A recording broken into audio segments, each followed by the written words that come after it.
So Samsung has launched the Galaxy Z Flip 6 with slight redesign exterior but a new IP rating. It's called IP48. Now we have heard the IP68 too many times, but then what is this IP48 then? And what's the difference between this and the IP68, or is the Galaxy Z Flip 6 is waterproof?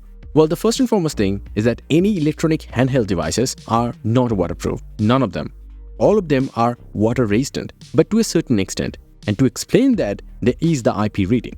For example, the IP rating has two numbers. One of them signifies how much protected the internal components are from dust, and the second one actually shows from the fresh water.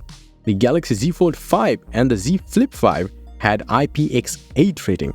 That means there was no dust protection at all, at least officially. But this time it's 48. The 4 signifies the Galaxy Z Flip 6 is protected from dust particles greater than 1 mm.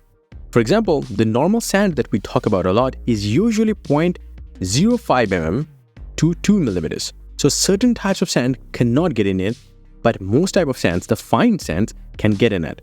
The fine sand can range from even 0.07 mm to 0.42 mm as well.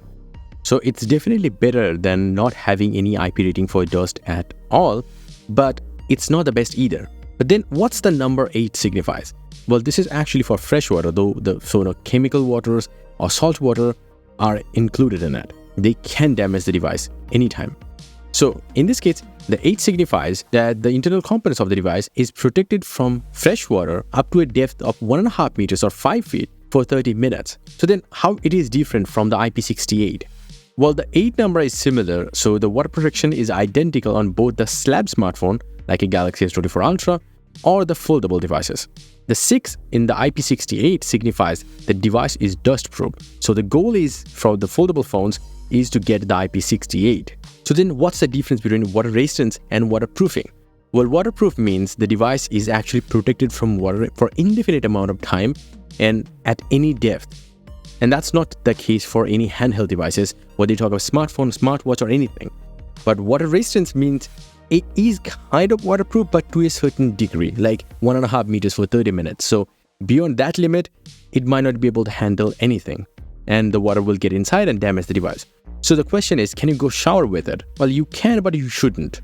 Rain is fine for this device. You can go to the pool, but you can't go swimming with it. All of these IP ratings are based on laboratory tests, so real-life usage might vary.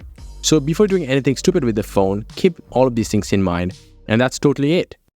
And yes, if you want, you can get some crazy cool wallpapers up on my website, a link down below. Until the next one, bye and take care.